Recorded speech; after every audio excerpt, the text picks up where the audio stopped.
Run करेंगे और 1 minute के अंदर देखो ये डैशबोर्ड बन के रेडी हो गया। इसको रीसेट करेंगे, ये नंबर सारे आ जाएंगे।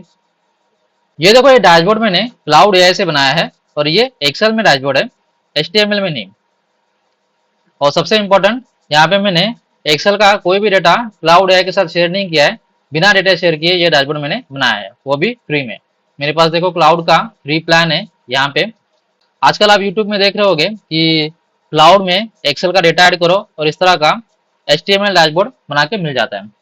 ये फुल्ली इंटरेक्टिव डैशबोर्ड है, लेकिन हम लोग ऑफिस में काम करते हैं तो हमारे माइंड में एक सवाल आता है कि डैशबोर्ड एचटीएमएल में क्यों, एक्सेल में क्यों नहीं। हम लोग तो एक्सेल में काम करते हैं, एचटीएमएल में कौन काम करता है। और दूसरा सबसे इम्पोर्टेंट, एक्सेल का डेटा, कंपनी का डेटा एआई के साथ शेयर करना कितना सिक्योर है ये अभी हमें पता नहीं है, और कंपनी अलाउ भी नहीं करेगी, तो क्या करें। और तीसरा, क्या ये डैशबोर्ड डायनामिक है, तो नहीं, ना ये डैशबोर्ड एक्सेल में है ना ये डायनामिक है। लेकिन ये वाला डैशबोर्ड डायनामिक भी है और एक्सेल में है। और सबसे इम्पोर्टेंट, मैंने कोई एक्सेल का डेटा यहाँ पे शेयर नहीं किया है क्लाउड के साथ। तो बिना डेटा शेयर किए क्लाउड से डैशबोर्ड मैंने एक्सेल में बनाया है, वो भी फ्री में। तो ये मैंने कैसे किया, आइए जानते हैं। चैनल पे नहीं हो तो सब्सक्राइब कर लेना। तो सबसे पहले जाते हैं ये क्लाउड में, और ये वाला प्रॉम्प्ट मैंने यहाँ पे यूज किया है। ये प्रॉम्प्ट और रॉ डेटा की शीट आपको डिस्क्रिप्शन में मिल जाएगी, आप साइड बाय साइड इसको ट्राई कर सकते हो। तो प्रॉम्प्ट में देखो मैं क्या बोल रहा हूँ, act as a professional data analyst and full stack dashboard developer, I have a sales data set containing following columns. तो ये सारे कॉलम्स के नाम मैंने यहाँ पे दिए। सबसे इंपॉर्टेंट देखो, ये यहाँ पे मैंने कोई भी डेटा शेयर नहीं किया है और डेटा के बारे में कुछ भी यहाँ पे मैंने नहीं बताया है। बस यहाँ पे बोल रहा हूँ कि मेरे पास ये डेटा डेटा में सारे कॉलम्स है और कॉलम्स के सारे नाम है। तो मैं रॉ डेटा में जाता हूँ, ये देखो ये सारे कॉलम्स के हेडिंग यहाँ पे मैंने कॉपी करके पेस्ट कर दिया यहाँ तक।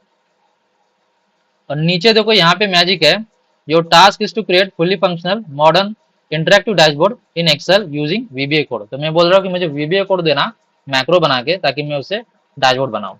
तो ये यहाँ पे मैजिक है। और उसके नीचे देखो, आपको डैशबोर्ड में जो भी चाहिए केपीआईज और चार्ट्स वगैरह, इनसाइट्स और फिल्टर्स वगैरह, वो जो भी चाहिए वो यहाँ पे ऐड कर लेना। और नीचे बोलना मुझे वीबीए कोड देना, फिर ये इसमें रिप्लाई करके देखो नीचे वीबीए कोड की एक फाइल दे देता है, ये देखो ये वाली। और ऊपर इंस्ट्रक्शन दे देगा कि ये कैसे रन करना है और कहाँ पे ये कोड वाली फाइल ऐड करना है और कौन सा मैक्रो रन करना है। तो मैं अभी डैशबोर्ड में जाता हूँ यहाँ पे, ये देखो। तो यहाँ पे जाओ डेवलपर में और विजुअल बेसिक में जाना, और फाइल में, इंपोर्ट फाइल में जो भी फाइल मिले यहाँ से कनेक्ट कर लेना, ताकि फिर ये मॉडल में ये सारा कोड आ जाएगा। फिर इसको बंद करके डेवलपर में जाओ, मैक्रोज में जाओ, और ये सारे मैक्रोज यहाँ पे क्रिएट करके दे देगा। और इसमें से कौन सा मैक्रो रन करना है वो इस इंस्ट्रक्शन वाली फाइल में बता देता है। देखो, run the dashboard builder, select build sales dashboard and click run. तो ये वाला डैशबोर्ड, तो ये वाला मैक्रो हमें सेकंड वाला मैक्रो रन करना है। तो ये रन करते ही ये वाला डैशबोर्ड बना के मिल जाता है। तो देखो, जो भी केपीआई मैंने यहाँ पे बोले थे, जो भी चार्ट्स मैंने यहाँ पे बोले थे, वो सारे चार्ट्स इसने ऐड कर लिए।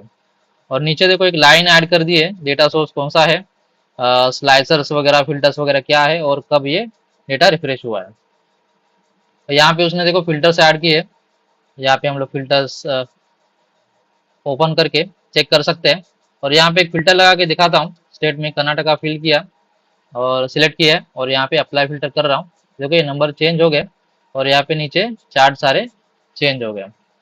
अभी इस फिल्टर को निकालते हैं, रिसेट फिल्टर करेंगे तो ये सारे नंबर चेंज हो जाएंगे। यहाँ पे थोड़ी सी एरर्स यहाँ पे दिख रही है मुझे, ये डॉलर साइन में उसने सेल्स ऐड किया है, लेकिन मेरा सेल्स तो आईएनआर में था। लेकिन इसमें मेरी भी गलती है कि मैंने यहाँ पे बोला नहीं प्रॉम्प्ट में कि मेरा सेल्स आईएनआर में, तो उसने अपने हिसाब से इसको डॉलर में कर दिया। तो फॉर्मेटिंग जो भी है हम लोग अपने प्रॉम्प्ट में दे सकते हैं डिटेल में, ताकि ये और भी इंटरेक्टिव डैशबोर्ड बना के दे देगा। इसमें और भी एक इम्पॉर्टेंट पॉइंट है, जैसे कि ये वाला प्रॉम्प्ट एंटर करके आपको जो भी वीबीए वाली फाइल मिलेगी, ये हो सकता है कि फाइनल फाइल नहीं होगी। मेरे केस में देखो एक एरर आया था, तो मैंने यहाँ पे बताया कि एरर जो भी आ रहा है, तो उसने वो रिफाइन करके करेक्ट करके मुझे और एक फाइल दे दी। ये फाइल रन करने के बाद डैशबोर्ड तो बन गया, लेकिन लास्ट में कुछ एरर आ रहा था, वो भी मैंने यहाँ पे बताया, तो फिर उसने मुझे फाइनल फाइल दे दी। अभी ये एरर देखो वीबीए कोड में नहीं होगा, कभी कभी एरर अपने लैपटॉप में भी हो सकता है, जैसे कि मेरे केस में विंडोज का एरर था। तो जो भी एरर है वो सॉल्व करके दे देगा, और ये फाइल दे देगा। ऊपर इंस्ट्रक्शन भी रहेगी इस फाइल का क्या करना है। ठीक है, तो अभी ये प्रैक्टिकली आपको करके बताता हूँ। इसको क्लोज करते हैं।